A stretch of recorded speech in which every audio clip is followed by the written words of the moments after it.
Wir haben neue Cash-Up-Angebote, neue Events, neue Serverwartung, einen neuen Scam und vieles mehr. Das alles jetzt in diesem Video.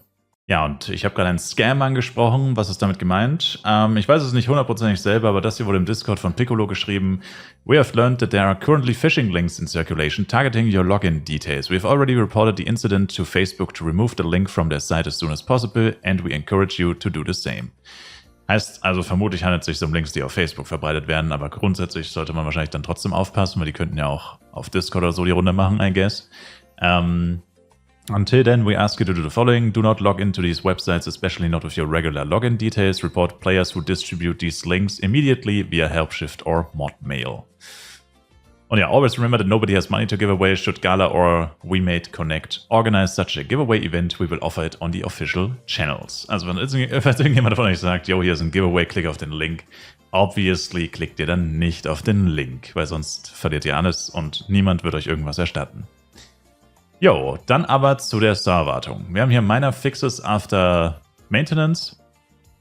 Wir haben ein paar Bugfixes. Fixed an issue where Love Candy consumables could not be stored in the bank.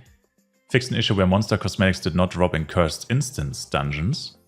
Fixed an issue where some chests spawned in the White's Story Dungeon. Fixed an issue where a guild artifact could be placed under the ground in Dark and Free. Damn, das klingt auch heftig. Where the message was too big when a guild artifact is destroyed. Where only one guild artifact appeared per server. Fixed a visual issue with housing floors and ceilings. General Changes, added a Chat Channel for Kaigas Assault Team Members. Das finde ich persönlich ist eigentlich so ein bisschen minimales Highlight, I guess. Players cannot enter anymore the opponent's spawn area during Kaigas Assault. Das wusste ich gar nicht, dass das geht, ehrlich gesagt. Guild Artifact Battle will now last 30 minutes instead of 1 hour. Added numbers to differentiate similar housing props. It is now possible to hear the artifact during a Guild Artifact Battle. Was auch ganz lustig ist eigentlich. Also ja, viele Leute über die HP des Artefakts beschwert haben, wobei Heilung jetzt nicht unbedingt die beste Lösung ist wahrscheinlich, aber I don't know. Ja, und dann noch Serverwartung für den französischen Server. Die interessieren uns jetzt natürlich nicht so sehr für Guild Artifact Battle und Guild Siege. Dann haben wir noch das neue CS-Set. Future Easter heißt das. Und ich denke, das Highlight beim CS-Set sind definitiv die Flügel, aka der Cloak. Und wir haben, 5 verschiedene Farben. Also ich finde immer so Lila, Violett, Pink ist halt immer so ein bisschen in der ähnlichen Region. Also natürlich Pink und Lila ist klar was anderes. Aber die haben dann immer noch dieses Mittel. Keine Ahnung, was das dann ist, ehrlich gesagt. Die Mischung aus Lila und Purple. Lila und Pink. Vollkommen egal. Auf jeden Fall finde ich es trotzdem gut von den Farben her. Ist auf jeden Fall ein klarer Unterschied. Was ich wieder ein bisschen wack finde, ist, irgendwie sieht das 10% Set mal wieder am schlechtesten ausgefühlt. Also ich finde das 2% das Gelbe. Und dann wahrscheinlich das Grüne und das Pinke oder so, wären so meine Top 3 wahrscheinlich, von den Farben her, einfach nur von den Farben. Also keine Ahnung, warum das 10% so oft irgendwie gefühlt das langweiligste ist, aber egal. Jedenfalls gibt es hier noch so ein Pixel Bunny CS-Pad, finde ich ganz cool. Und ja, ist eigentlich alles in allem eine ganz coole Sache. Und das gibt es jetzt eben im Cash-Shop. Dann haben wir das Spring Monster Ball Event. Das ist unser neues, leider kann man sagen, 4-wöchiges Event. Und es beinhaltet, wie manche Leute schon befürchtet haben, Daily Quests. Daily Event Quests. Also wer jeden Tag spielt und sowieso schon immer seine Dailies brav macht, müsste dann jetzt, wenn er hier vom Event alle Belohnungen mitnehmen will, noch mehr täglich machen. Was muss man machen? Man hat jeden Tag 3 Daily Quests und man muss alle 3 abschließen für Belohnungen. Also eine zu machen bringt nichts. Ihr müsst alle 3 machen, sonst hat es quasi keinen Sinn. Und was ihr machen müsst, ist 1 Stunde online sein, ein Haus betreten, so ein bisschen blöd ist, weil einfach nur ein Haus betreten ist ziemlich nervig eigentlich. Weil du musst halt ein Haus kaufen, wenn du keinen kennst, der eins besitzt oder dich in seins reinlässt. Und da musst du noch 100 Monster töten, die maximal 10 Level unter dem eigenen Character-Level sein dürfen. Und was bekommt man dann? Dann bekommt man 3-mal Spring Monster Ball. Übrigens ist die Quest nur ab Level 20 verfügbar und man muss eben alle 3 Quests machen dafür. Außerdem gibt es 3 verschiedene Spring Monster Balls. Es gibt Level 1 von 20 bis 79, Level 2 von 80 bis 119 und Level 3 von 120 bis 160. Also je nachdem, welches Level der eigene Charakter hat, während man diese Quests oder nachdem man diese Quests erledigt und abgegeben hat, bekommt man eben eine unterschiedliche Version dieses Monster Balls.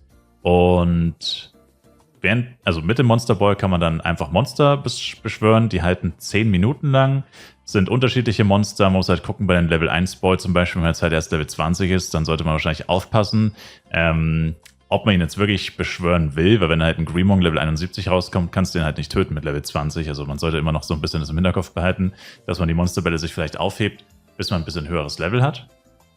Also ich weiß nicht, ob die dann auch viel Schaden machen, aber ich vermute mal schon, ehrlich gesagt. Keine Ahnung. Und ja, ein Monster wird gespawnt von der List nach der Wahrscheinlichkeit und man kann es nicht in der Stadt benutzen. Die Monster greifen nicht von alleine an, also du musst sie zuerst angreifen.